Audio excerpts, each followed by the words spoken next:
Do'stlar, mana hozir odamlar o'tadigan, chang'ichilar o'tadigan Perikroskada turibman hozir. Mana kelgan yo'lim. Bitta, mana o'rmon ichiga kirib ketyapti. 2. Mana bu yoqda yana bularni qo'riqlash joyi bor ekan, bu ham 3. Albatta bu yoqda ham mana tepaga boshqa yoq tarafga ketyapti 4. Ajoyib do'stlar. Bunaqa tabiatda faqat odam zavq olib, mashg'ulotlar bilan shug'ullanib, iloji farzandlarni olib kelib, shularni chiniqtirish kerak bu yerda.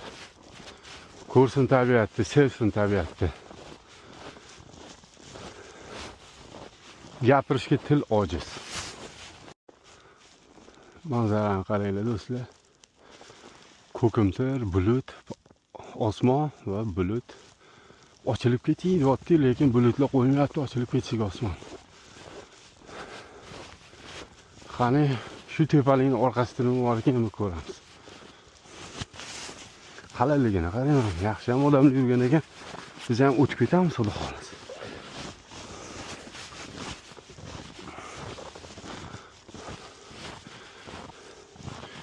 Ko'l deganda hamma yoq muzlab, qor bosayotgan bo'lsa, mana yaqinlashib qolgan temir turbani ko'ryapman lekin. Tep-tekis muz qor qoplab o'tdi. Ana endi baliqchilarning sezoni boshlandi do'stlar. Mana shu ochiq katta joy ko'l.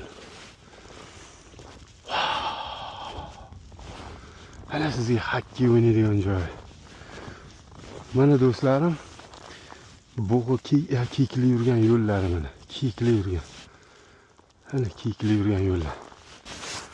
Mana bu yerda teshikni cho'milgan. Dokamiz borami? Yaxshi ko'radi shu masjidga yana shakllanib.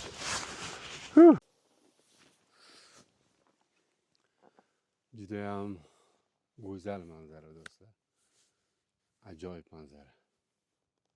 Sovuq lekin shunaqa yoqyaptiki, tabiatni ko'rib odam maza qiladi.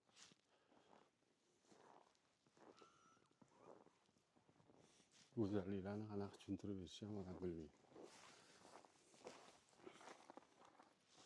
Maza qilyapti odamlar. Sizlar ham maza qilinglar